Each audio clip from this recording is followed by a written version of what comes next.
Salam Bapak Ibu yang kinasih mendengar semanipun Gusti Yesus, semoga sakit kebesaran mendengarkan dahapan Ibu Gusti yang menika kemudian semoga betul. Roma yang swarga kalau ucap syukur patut berkahi, patut nganti, berimati, paksa ngrasani. Mekaten yang ingin menika kalau sami saged sarengan mulya Allah sapa duka patut mendengarkan dahapan Ibu Paduka kalian bidayat ingkang paduka. Katen ingin menika katasaken pangabekti dening pungasan pun ing asma Gusti kawula Yesus Kristus.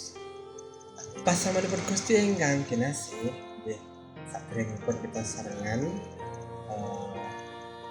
mirengaken dalem menika utawi langkung tebih kita badhe begilut dalem menika. Semoga kita sami minat menapa ingkang dados fakta Alkitab awet menapa ingkang badhe kelaparaken untuk kita. Arti nama dan latar belakang Batsheba. Batsheba dalam bahasa Ibrani berarti putri kelimpahan atau putri yang diikat janji. Batsheba adalah cucu dari Ahitofel, salah satu penasihat utama Daud. Kelak, Ahitofel berpihak pada Absalom saat salah satu anak Daud yang memberontak kepada Raja Daud untuk merebut tahta kerajaan. 2 Samuel 15 ayat 12. Kakek Batsheba ini memiliki putra bernama Eliam yang juga menjadi orang kepercayaan Daud. Eliam inilah ayah dari Batsheba. Eliam adalah salah satu dari 30 pahlawan perkasa Daud. 2 Samuel 23 ayat 34. Batsheba dan Uria. Batsheba menikah dengan Uria orang Het. 2 Samuel 11 ayat 3. Uria mengabdi pada Raja Daud sebagai perwira militer kerajaan. Suku Het dikenal sebagai salah satu bangsa di Kanaan. Tuhan pernah memerintahkan Israel memusnahkan Bani Het, tetapi Israel tidak melakukan sepenuhnya perintah itu. Ulangan 7 ayat 1. Meskipun Uria lahir dari suku Het, tetapi ia sudah menganut agama dan tradisi Yahudi. Perzinahan Batsheba dan Daud. Ahli sejarah Alkitab menyebut bahwa saat itu tahun ke-12 Daud menjadi raja dan selama 12 tahun ia tidak pernah absen dari medan tempur saat musim perang tiba. Tetapi hari itu Daud melewatkan pertempuran Israel melawan Amon. Ia memilih beristirahat di istananya yang asri di Yerusalem. Dalam hal ini, jelas Daud memilih waktu yang tidak tepat untuk beristirahat karena saat itu adalah musim perang para raja. 2 Samuel 11 ayat 1. Dalam keadaan tanpa siaga perang inilah, Daud mengabaikan pertahanan dirinya. Ia menjadi lengah terhadap dosa sehingga ia tidak dapat menahan diri saat melihat sosok wanita cantik yang sedang mandi. Wanita itu adalah Batsheba. 2 Samuel 11 ayat 2. Gairah Daud sebagai kesatria yang biasa bertempur di medan perang berubah menjadi nafsu birahi. Nafsu itu juga yang membutakan nurani dan akal budi Daud pada kenyataan bahwa Batsheba adalah istri dari salah satu perwira setianya, Uria. Daud juga tidak peduli jikalau Uria sedang berjuang bertaruh nyawa di medan pertempuran. Ia lebih memilih menyeret Batsheba dalam dosa perzinahan. 2 Samuel 11 ayat 4. Dalam hal ini, Batsheba adalah korban dari perilaku dosa seksual yang dilakukan oleh Daud. Daud menggunakan wajah kekuasaan untuk melakukan tindakan aib itu. 2 Samuel 11 ayat 14. Oleh karena itu, jika Alkitab tidak mencatat tanda-tanda perlawanan dari Batsheba, sebab ia tidak berdaya di hadapan kekuasaan sang raja. Upaya menutupi aib. Kepanikan Daud muncul saat Batsheba mulai menunjukkan tanda-tanda kehamilan. Daud segera memerintahkan Uria ditarik dari medan pertempuran. Sang raja memerintahkan orang Het itu beristirahat di rumah. Daud berpikir jika Uria menemui Batsheba di rumah, maka Daud bisa terhindar dari tuduhan ia telah menghamili Batsheba. Tetapi Daud gagal menutupi jejak permainan kotornya. Uria tidak mau kehilangan integritasnya sebagai pejuang. Ia menolak kenikmatan hidup sementara teman-temannya menyabung nyawa di medan laga. 2 Samuel 11 ayat 11. Batsheba kehilangan suami.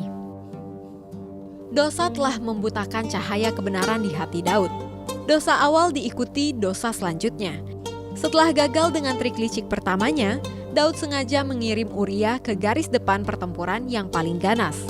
Sang raja ingin membunuh perwiranya sendiri secara sistematis. Daud mengirim Uria kembali ke medan pertempuran.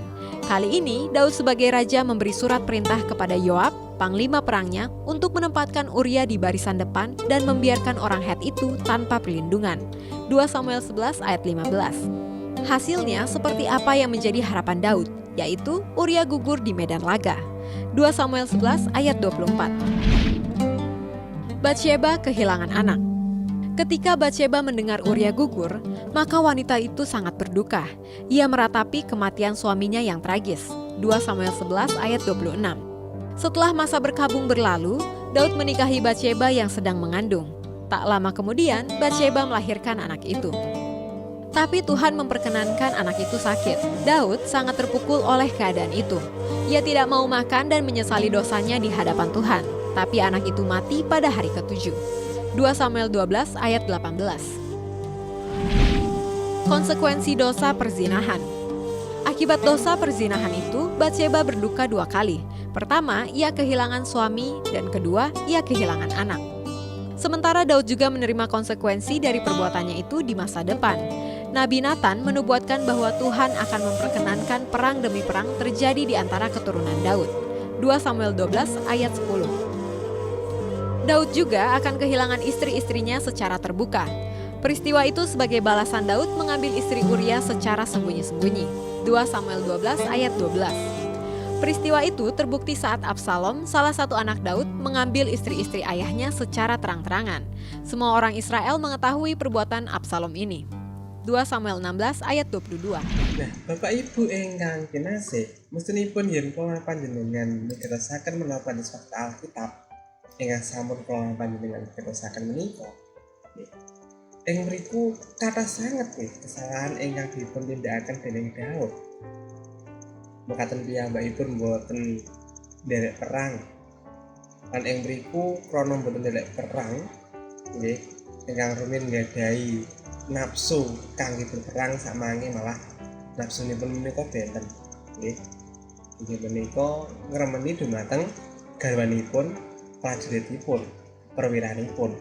Dan menika kesalahan ingkang fatal. Nah, Bapak Ibu ingkang kinasih, jenengan inggih menika kalau mandhet satunggaling ira-irane inggih menika akibat tidak kuat iman, menika nggih leres. Ternyata penyebab tidak kuat iman niku nggih karena melenceng dari tugas saking tanggung jawab ingkang kedah dipun tindakaken. Menika penyebabipun. Lan mesenipun ing mriku piyambakipun ingkang kekalih kesalahanipun krana mboten marem kalian menapa ingkang sampun dipun gadahi. Boten saged ngucap syukur kalian menapa ingkang sampun diparingaken dening Gusti.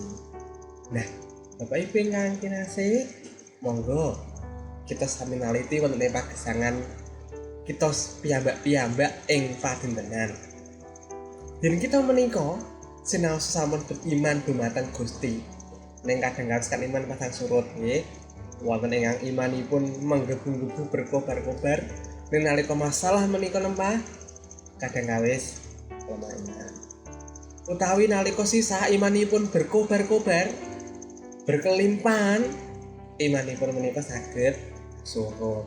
Karena mun berkelimpahan nggih, kathah donya nggih, pungkasanipun kan namung remenaken manahipun kanthi benda donya ingkang dipun gadahi. Kan mekaten.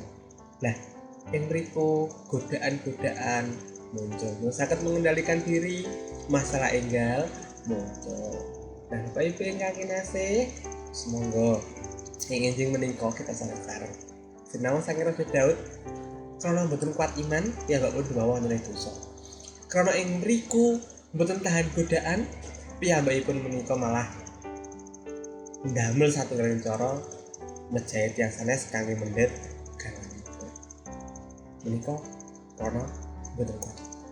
Lah, terus pundi pagesangan ingkang kedah kula panjenengan tindakaken ing donya menika. Karen kula panjenengan yen jaman sakmangke, wekdal sakmangke krana pandemi mesti mboten benten. Nggih, mesti mboten benten. Meh mirip-mirip, sami-sami ngraosaken beban, sami-sami ngraosaken kesusahan. Nah, menapa ingkang kedah kula panjenengan tindakaken iki? Godaan wonten, godaan kathah kangge tumindak dosa. Ing wekdal menika kangge nilar Gusti. Nah, kula panjenengan kedah emut.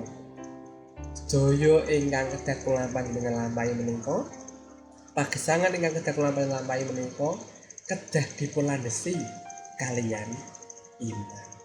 Ampun ngantos iman kula lan panjenengan sinaosa pasang surut ning pungkasanipun menika ngendhelaken pikiranipun piyambak.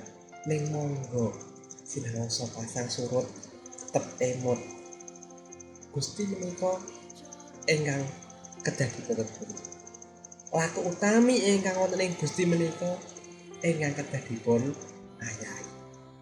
Lah monggo nggih supados kula lan panjenengan sareng-sareng saged migatosaken lampah ingkang badhe kula panjenengan tindakaken. Pun tulaken kaliyan kersanipun Gusti ing kahanan susah, kahanan bungah, kahanan kirang, kahanan keluwihan. Nggih, kita sami-sami menika kang sadasaraken pagesangan kula panjenengan iman ing Gusti.